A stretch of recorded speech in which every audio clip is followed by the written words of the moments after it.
በጉጉት ሲጠበቅ የነበረው የመንግስት ሰራተኞች ደሞዝ በሲቪል ሰርቪስ ኮሚሽን አማካኝነት ዛሬ ይፋ ተደርጓል። ከደሞዝ ጭማሪው በኋላ የተሰሙ በርካታ ነገሮች አሉ። የመጀመሪያው በእርግጥስ ደሞዙ በትክክል ስንት ነበረ፣ ነባሩ ስንት ነው፣ አዲሱ ስንት ነው የሚለውን በዝርዝር እንነግራቸዋለን። ከዛ ውጪ ደሞዙ ከመቼ ይጀምራል፣ ባክ ፔመንትስ ወይም ደግሞ ወደ ኋላ ተመልሶ ከጸደቀበት ከመስከረም 1 ጀምሮ ይከፈላል ወይ ስለሚባለው ጉዳይም ተሰምቷል። ሁለተኛው ጉዳይ ደግሞ ከሲቪል ሰርቪስ ውጪ ያሉ በቦርድ የሚተዳደሩ ተቋማትና ጡረተኞች እንዴት ነው የሚሆኑት ስለሚለው ጉዳይም አዲስ መረጃ የሰማውን ያጋራቸዋል።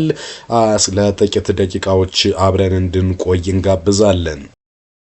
በበርካታ የመንግስት ሰራተኞች ዘንድ በጉጉት ሲጠበቅ የነበረው ደሞዝ እንግዲህ በዛሬው ዕለት ይፋ ተደርጓል።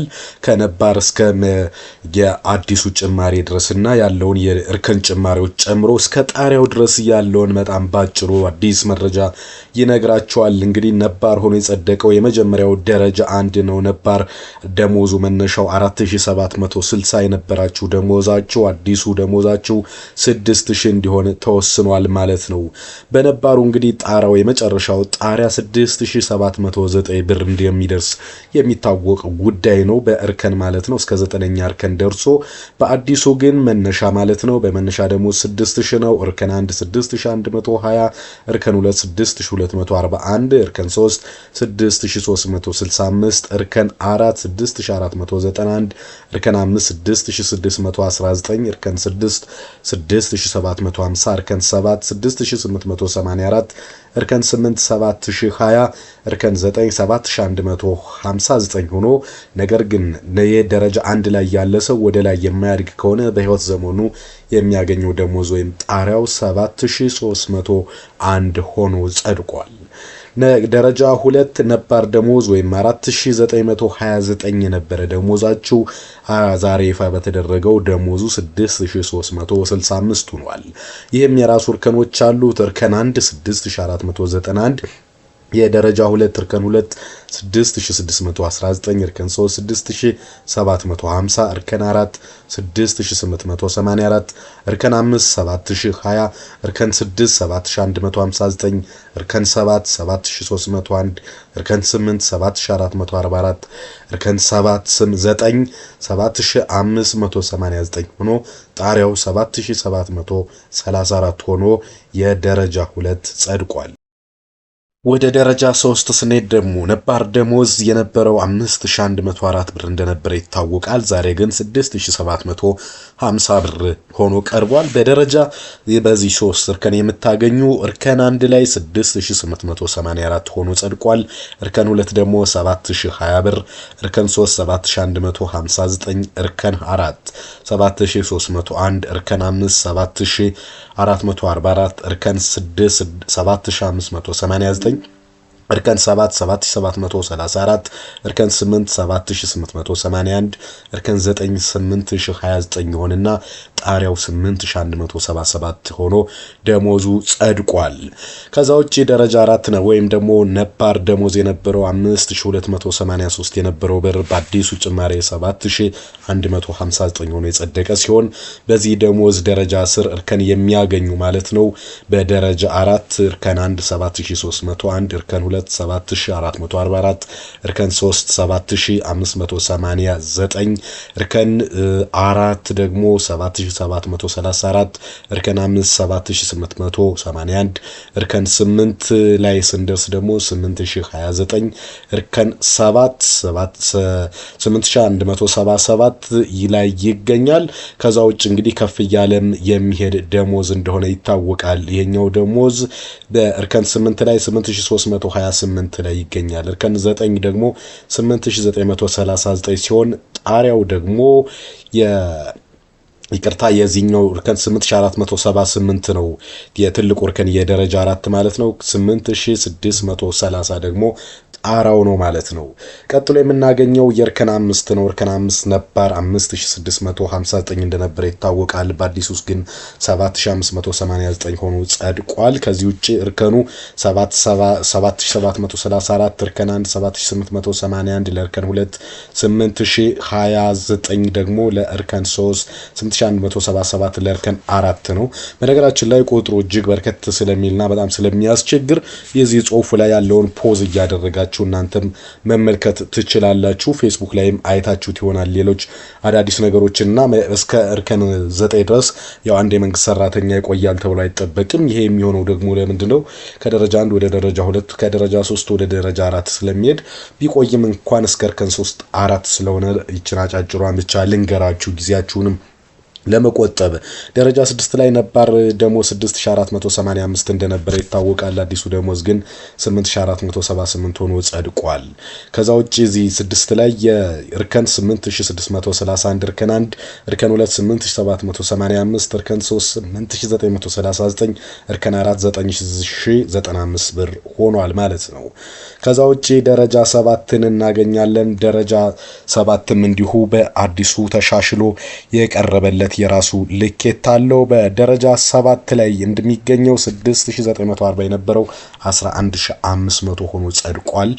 ይሄ በእርከን እንግዲህ እርከን 1 ከሆናችሁ ደግሞ 11845 እርከን 2 12200 እርከን 2 12566 እያለ ይሄዳል። ደረጃ 8 ላይ ነባር 7424 ደሞዛቸው የነበረ ሰዎች አሁን ላይ 12566 ሆኗል። እርከን ላይ ሆናችሁ ወይም እርከን 1 የነበራችሁና በነባሩ 7676 የነበረ ደሞዛችሁ አሁን ላይ 12943 ሲሆን እርከን 2 13332 እርከን 4 13732 ሆኖ ጸድቋል ማለት ነው። ከዛ ውጪ እንግዲህ ደረጃ 9 ነግሬያችኋለሁ። ወደ ደረጃ 10 ስንሄድ ነባር ደሞዝ 7934 የነበሩት ናቸው አሁን ላይ 13732 ገብተዋል። በእርከን 1 ላይ 14137 እርከን 2 14554 እርከን 3 14983 ሆኖ ጸድቋል በአዲሱ ደሞዝ ማለት ነው። የ11 ላይ ነባር 8474 የነበሩ አሁን ላይ 14983 ሆኖ ጸድቋል። እርከን 1 15425 እርከን 2 15880 እርከን 3 16348 ሆኖ ጸድቋል ማለት ነው። ይህም እንግዲህ የተሻለ ተብሎ ከተገለጹት ደሞዞች ውስጥ አንዱ ነው። እርከን 11 ላይ ደርሰናል። ነባር የነበረው እርከን 11 8474 ነው እንደነገርኳችሁ። 14983 ደግሞ አዲሱ ነው። ይቅርታ ወደ እርከን 12 ስንገባ 9047 ብር የነበረው ደሞዛቸው አሁን 16348 ሆኗል። የደረጃውን ደግሞ ስናይ የደረጃ ማለት ደረጃው 12 ነው ይታወቃል። ግን በእርከን ስናይ እርከን 1 ላይ 16831 ጭማሪ ላይ ደግሞ እርከን 2 17327 ላይ እናገኛለን። ደረጃ 13 የነበረው 9645 የነበረው አሁን 17838 ሆኗል። እርከን 1 ላይ 18365 እርከን 2 18906 ሆኖ ተቀምጧል ማለት ነው። ወደ 14 ላይ እንሄዳለን። ደረጃ 14 10600 ደሞዛቸው የነበረ በአዲሱ 19464 ሆኗል።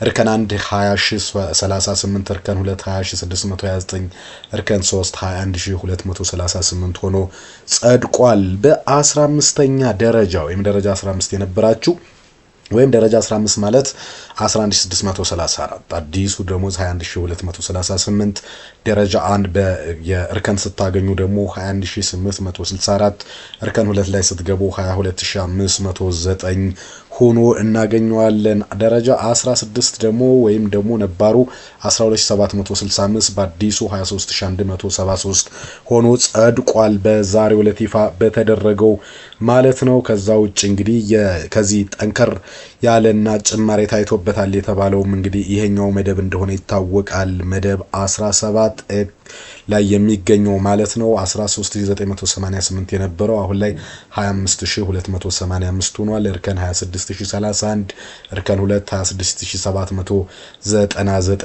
እየሆነ መጥቷል ማለት ነው። 18 ላይ ስንገኝ ነባር 15340 ነበረ አሁን ላይ እንግዲህ 27589 ሆኗል። እርከን 1 28397፣ እርከን 2 29229፣ እርከን 3 ደግሞ 30086 ሆኖ እናገኘዋለን። ከእንግዲህ ከዚህ በዘለለ ወደ 19ኛ ላይ እንሄዳለን። የ19ኛ የ18 ነግሬያችኋለሁ። አይ ቲንክ ተሳስቼ ካልሆነ ድንገት ልድገምላችሁ። ግን 15340 የነበረው 27589 ብዬ ነግሬያችኋለሁ። ከ19ኛን 19738 የነበረው ደሞዝ 30086 ሆኗል። በእርከን 30967፣ 31875 እንዲሁም እርከን 3 ላይ ደግሞ 32809 ሆኖ ይሄዳል። ደረጃ 20 ወይም ደግሞ 18 የነበረው እናጠቃልል ነው። በነገራችን ላይ 18266 የነበረው ስንት ሆኗል መሰላችሁ? 32809 ሆኖ እናገኘዋለን። 33700፣ 34759 እያለ በእርከን ይሄዳል ይሄኛው ደሞዝ። ከዛ ውጭ እንግዲህ የምናገኘው 21 ነው። 21 ላይ የነበረው ነባር ደሞዝ 21491 ነበር። አሁን ግን 39000 ሆኖ ጸድቋል ማለት ነው። ይሄኛው እንግዲህ የመጨረሻው ደሞዝ ሆኖ የጸደቀው በአሁኑ ሲቪል ሰርቪስ ደረጃ 22 ነው። 21491 የነበረው 39000 ሆኗል። 39000 የመጨረሻ ጣራ በህይወት ዘመኑ ሊሳካ የሚችለው እርከን 41243 ሆኖ ጸድቋል። ክቡራትና ክቡራን አዲስ መረጃ ከዚህ ውጭ የተሰሙ ዜናዎች ስለ ጡረተኞችና ከሲቪል ሰርቪስ ውጭ ስላሉት እንዲሁም ደግሞ ባክ ፔመንት ሳለው ወይ የሚለውን እንገራችሁ። ይህ ደሞዝ እንግዲህ ከመስከረም 1 ጀምሮ የጸደቀ ደሞዝ እንደሆነ ይታወቃል። ስለዚህ ጥቅምት 20 ጀምሮ ባሉ የደሞዝ ቀናት ይከፈላል። የአንድ ወር ባክ ፔመንት እንደሚከፈለውም ተሰምቷል። ከዛ ውጪ ከሲቪል ሰርቪስ ውጪ ያሉ የመንግስት ሰራተኞች፣ የኮርፖሬቶች ማለት ነው እንደ ንግድ ባንክ፣ እንደ ኢትዮጵያ መድን ድርጅት ከዛም ውጪ ያሉትና እንደ ቦርድ የሚመሩት ደግሞ እንደ ኑሮ ሁኔታው እየታየ በፐርሰንትም ተቋማትን በሚያጠኑት መንገድ እንዲጨመራቸው ተገልጿል። ለጡረተኞችም በዚሁ አውድ ውስጥ ታሳቢ እንዲደረግ የተገለጸ ነገር አለ። ለጊዜው ያሉት መረጃዎች እነዚህ ናቸው። ሌሎች ግልጽ ያልሆኑላችሁ ወይም ደግሞ ቢብራሩ ብትሏቸው መረጃዎች ካሉ ግን ጻፉልን፣ ኮሜንት ላይ መልስላችኋለሁ። ያሁኑን አበቃው። መልካም ጊዜ